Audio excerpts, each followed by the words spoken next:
I think first of all, it's very important to clarify that compensation is largely a factor of where you work.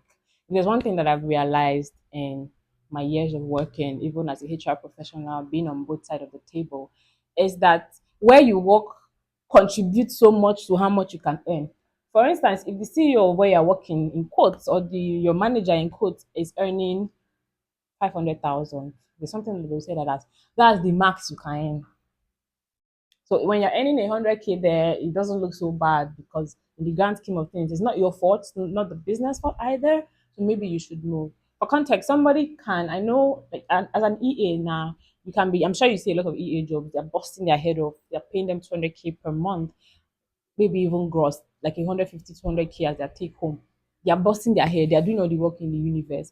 And then there's an EA, another EA, again, in another company, maybe not even doing as much work as you are or this person is, and is collecting seven figures home as net.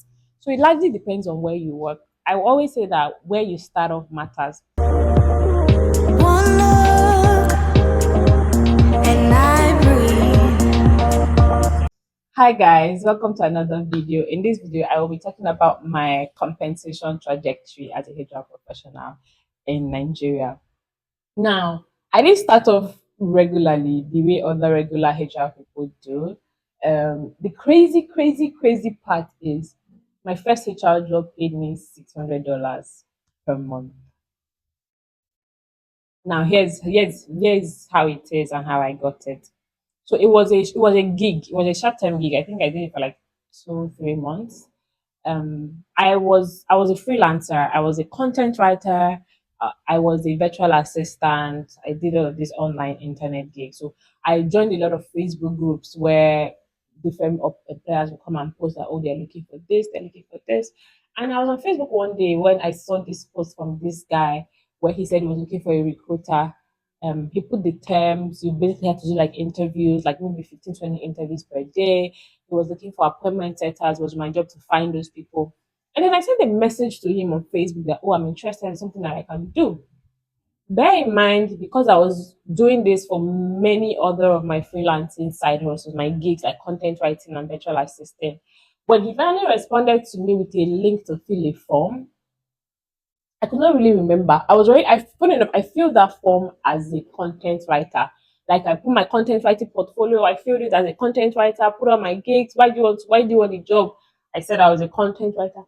And just as I was about to click submit, the angel of the Lord said, no, no, no, no. So a thought came to me that I know is inspired by God and said to go back to check the message that I applied for. So I went back, I tried to find groups in common, I scrolled, and I realized that, oh my God, it was for the HR role. So I had to start applying afresh, put on my I didn't have much experience at that time, put my HR experience, and I did an interview and I got the job. The interview, I was still a copper at the time, so it was a very, but I knew HR because I'd been taking exams, I'd been doing my research, reading, taking courses. And it was a very, not like simple job because it was very hard. So the plan and the idea was that I was to find appointment setters. So I'll post the job on LinkedIn, do shortlisting, get them interviews, and I was paid $150 per week, and I was paid per week. So in a month, I got about $600. Now, when that gig ended, my next HR gig was in Ibadan. It paid me 50,000 naira. So I moved from Ibadan, from Benin City, where I was when I went to after my service to Ibadan for 50K. I remember when I told my dad that I got a job in IB and I was moving to IB. It's good to be a black sheep of your family. That's all I'm going to say. It's good to be the among good of them. That's all I'm going to say. But then he was like, they couldn't really stop me. But he was like, oh Rachel, you're moving to Ibadan for 50,000 naira. And it was like this how it was. It was like I called him on phone because he wasn't home and I needed to travel the next Saturday. This was like a Wednesday. I needed to travel on Saturday to Ibadan. I think on Sunday to Ibadan. I didn't want him to come when he's late. And he was like, why are you just telling me? So I was like, Daddy, I got a job in Ibadan. I need to travel on Saturday. Like, how much? Like, you're paying me 50,000 naira. I was like, you're going to Ibadan for 50,000 naira? Rachel. But like I said, I built a reputation of no being able to I go do time. I didn't even need to say that they can't tell me what to do. But because I already had track record of Rachel would do what Rachel wants to do, but I thought, okay, I packed my bag, I moved to IB. I think one of the safety nets that I had when I went to IB, because I didn't really know anyone there. I met a friend there that I stayed at NCCF for a few days before I got my apartment, was because I had a safety net. I had saved from when I was working and I had a couple of dollars saved. That was what I used to get an apartment and all. So it's very risky. I would always encourage people that if you see something that to start small but have like a backup. So that kind of thing, if you have a place to stay, because all I had to spend on was my rent. That was the major thing I had to spend on, and then getting like a few things from my apartment because it came with like a semi-furnished apartment and all of that.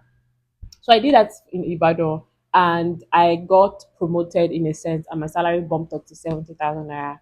And I remember when I was paid that money, I was so tired because I done the job for like about 6 months, and I was exhausted. Like it wasn't consulting, I was consulting. It really didn't feel I was doing bulk of recruitment. It didn't feel like I was doing like the HR that I wanted to do, and I was just looking to move. Then the opportunity in Lagos opened up. Now the funny thing is when I got the job in Lagos, it was going to pay me less than what I was earning in Ibadan. Like a little bit less. The job in Lagos was going to pay me 68,000 naira net as my salary, but it was an entry level role. But if you now compare the cost of living in Ibadan to the cost of living in Lagos and the fact that I had 6 months rent, I still had 6 months rent left in Ibadan that I was going to abandon, and I was going to Lagos where I legit did not know anybody or where I would stay. It was a very daring move. I couldn't even tell my parents that I was going to. I didn't tell my parents. I didn't tell my mom. I told my sister. She was like, Rachel, maybe try to leave out your rent, do it for like 1 year and see what happens. But again, I had made up my mind. So I moved to Lagos. I was in Lagos I'm still in Lagos now. That's why I still live now. And I did that job. I worked on that job. After 6 months, I was converted and my salary was 163. Is it 163 or 160? 162,000, maybe 799. That was my net. Like all of these values I'm giving are net values. It was my net take home. So in between all of these things, I was doing side gigs. So maybe I know say you come to Lagos for 8K. In between all of these things, I had gigs from Upwork. I had gigs I was doing from Fiverr. I had clients I was getting on Facebook. I was doing virtual assisting primarily. So when I got to by when I was moving to Lagos in December, I had one gig that I had closed and I was going to start in January that was paying me around like $200 per month. It was not a lot, but it supplemented all of the things I was doing. So I wasn't like broke per se. So if you have that, so these things they're like one size fits all. And then I was promoted and I was earning like 160 something thousand naira. And then my salary got bumped up again. My salary changed 3 times in one job. And I was bumped up to, this was like after a couple of years of experience and all of that. I was earning, my take home was now 363,000 to change. That's what I earned before I left that job to where I am now. That is where I'm going to stop. Okay. But the idea is that things changed for me when I made the move. So one of the reasons I took the job, even if it was a pay cut from what I was earning in IB, was because I had seen the career trajectory. I had seen that it was in-house HR, so I was not just going to be doing recruitment. I was going to do a lot of things. And choosing to leave Ibadan for Lagos has been my best career decision so far in life.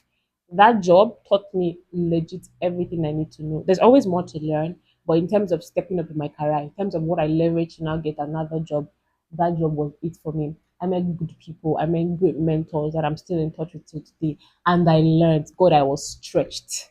I was so stretched. Imagine coming from Ibadan, a city that was calm, and I was in consulting. My house in Ibadan, I was staying in Bodija, New Bodija. My office was at Agodi, like 15 naira Mara, 100 naira bike. I used to wake up every morning. I used to leave my house. I resumed by 9. I would leave my house by 8:45. I get to the office before 9 a.m. If I fly by safe, even better for me. So I now had to, but luckily the office I was going to work out, the company I was going to join in Lagos had a cushion. So we had shuttlers. So I didn't have to pay for transportation. It was covered and there were other benefits too. So consider all of these things. So at this point, I had like around 3 years experience before I started looking, 3 to 4 years experience, about four if you add all the extras that I did in 2020. Yeah.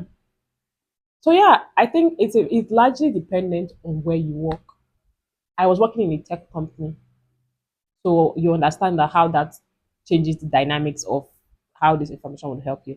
However, I know people who work in the banks. I think banks, their entry level baseline salary. The funny thing, the funny thing was while I was in Ibadan, before I got this job, I got into UBA graduate training program. We came back in January, then we went on hold. They came back in March. There was a training school that was online, and then time for posting. But I didn't complete it because I had already started building a career in HR. And with bank graduate training system, they could post you anywhere. I didn't want to run the risk of being posted to where I would not like. Because I wanted to do HR, and I was set on doing HR. I didn't want to do anything else. So I know that when those people were converted to full time executive trainees in, I think, in March to like October, their salary, their base salary was like 360 something K. I remember when their offer came out, like no 370 something. I felt so bad because at that time I was earning 163K and there was nothing in it. And I was like, oh my god, should I have just gone with the bank job and all of that? However, I am so glad. I am so glad I was not in the bank. I didn't go to the bank.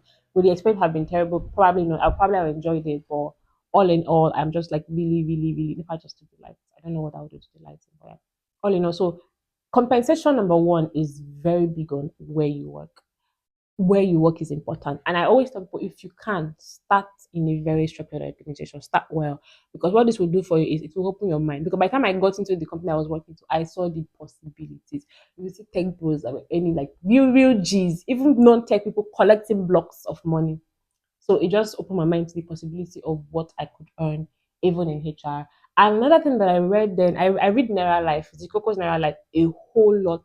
And I remember in 2020, I read a Naira Life of a HR manager that was earning 350K per month net. And my sister also saw it and sent it to me because I was already saying I was going to do HR at that time. And they were like, oh my God, one day, myself, I'll be earning this money. And I remember my salary got increased, and I reached out to my son and like, we're living the dream, and we're past that dream now. So yeah, compensation. Do your research. Work for companies that can, or strive to work for companies that can afford to pay you big money. Okay. Thank you very much. I hope you found this video helpful. Please, you can check out any of our previous video on here, and I will see you in my next one. Thank you very much. Bye.